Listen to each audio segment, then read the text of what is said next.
And Nivitha இந்த வீடியோவில் என்ன பார்க்க போகிறோம் அப்படின்னா இன்வர்ஸ் ஃபங்க்ஷன் இருக்கு இல்லையா, அதுக்கு டொமைனும் ரேஞ்சும் வந்துட்டு எப்படி ஞாபகம் வச்சுக்கலாம் அப்படிங்கிறத நான் இன்னைக்கு உங்களுக்கு சொல்லிக் கொடுக்க போகிறோம். நிமோனிக்ஸ் மாதிரி ஞாபகம் வச்சுக்கோங்களேன். ஃபர்ஸ்ட் பேசிக்காக சைன் இன்வர்ஸ்க்காக இருக்கட்டும் காஸ் இன்வர்ஸ்க்காக இருக்கட்டும் உங்களுக்கு டொமைன் வந்து சேமாக இருக்கும். -1, 1 க்ளோஸ் இன்டர்வல். ஓகேவா.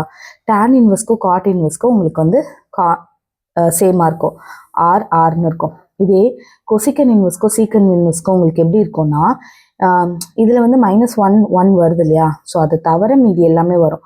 அதனால தான் -∞ -1 வரைக்கும் -1 இன்க்ளூடட். ஓகேவா. அதுக்கப்புறம் அதுக்கு உள்ள இருக்க நம்பர்ஸ்லாம் கிடையாது. அப்புறம் 1 வரைக்கும் இதுவும் அதே தான். சீக்கன் இன்வர்ஸ் ஆஃப் எக்ஸும் -∞, -1 யூனியன் 1, அந்த மாதிரி வந்திருக்கும். ஓகேவா. இப்போ ரேஞ்ச் வந்து ஞாபகம் வச்சுக்கிறதுக்கு நான் ஈஸியான ட்ரிக் உங்களுக்கு சொல்லித்தரேன். ஃபஸ்ட்டு சைன் இன்வர்ஸை பொறுத்தவரையில் உங்களுக்கு எப்படி இருக்கும் அப்படின்னா ரைட் ஹேண்ட் சைடு அப்படின்னு ஞாபகம் வச்சுக்கணும். அதாவது சைன் இன்வர்ஸை பொறுத்தவரையில் உங்களுக்கு -π/2 to π/2 அப்படின்னு வரும். சைன் இன்வர்ஸ் ஆஃப் எக்ஸ்க்கு உங்களுக்கு -π/2லேருந்து π/2 ரைட் சைடு அப்படின்னு ஞாபகம் வச்சுக்கோங்க. ஓகேவா. அதுக்கப்புறம் பார்த்தீங்கன்னா உங்களுக்கு tan இன்வர்ஸ் ஆஃப் எக்ஸும் -π/2 to π/2 தான். ஆனால் இது க்ளோஸ் இன்டர்வல், இது ஓப்பன் இன்டர்வல். ஓகேவா. ஸோ இதுக்கப்புறம் நம்ம tan இன்வர்ஸ் ஆஃப் எக்ஸ் எழுதுறதுனால நீங்கள் ஜஸ்ட் ஞாபகம் வச்சுக்கோங்க. உங்களுக்கு வந்துட்டு சைன் இன்வர்ஸ் ஆஃப் எக்ஸை பொறுத்தவரை உங்களுக்கு இன்க்ளூட் ஆயிருக்கும், tan இன்வர்ஸ் ஆஃப் எக்ஸை பொறுத்தவரை உங்களுக்கு இன்க்ளூட் ஆயிருக்காது. அடுத்தது காஸ் இன்வர்ஸ் ஆஃப் எக்ஸ்ன்னு பார்த்தீங்கன்னா உங்களுக்கு 0, அதாவது காசை பொறுத்தவரை உங்களுக்கு அப் சைடில் வரும். ஓகேவா. சைனு டேனு இதெல்லாமே ரைட் சைடில் வரும்.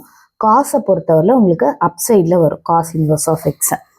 இதே வந்து காட் இன்வர்ஸ் ஆஃப் எக்ஸ்ன்னு பார்த்தீங்கன்னா அதுவும் உங்களுக்கு அப் சைடில் தான் வரும். ஆனால் உங்களுக்கு வந்து அந்த எப்படி சொல்கிறது அந்த எண்டு பாயிண்ட்ஸ் வந்திருக்காது. ஓகேவா. ஸோ அதனால் இதுக்கு அப்புறம் வரைகிறேன்.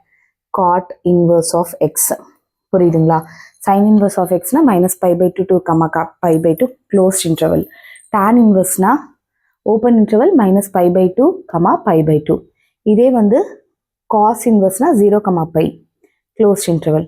இதே காட் இன்வர்ஸ்னால் 0, ஓப்பன் இன்டர்வல்னு வரும். ஓகேவா. அடுத்தது கொசிக்கன் இன்வர்ஸ் சீக்கன் இன்வர்ஸ் அப்படின்னா என்ன வரும்னா, இப்போது கொசிக்கன் அப்படின்னா என்னது, சைனோட இன்வர்ஸ். கரெக்டா. ஸோ கொசிக்கன் அப்படிங்கிறது இப்போ கொசிக்கன் அப்படின்னு சொல்லும்போது சைனோட இன்வர்ஸ் 1/sin தான் நம்ம கொசிக்கன்னு சொல்லுவோம். அதனால கொசிக்கனும் உங்களுக்கு இதே இடத்துல தான் வரும். சைன் எந்த இடத்துல வருதோ அதே இடத்துல தான் உங்களுக்கு கொசிக்கனும் வரும். ஆனால் உங்களுக்கு வந்து 0 மட்டும்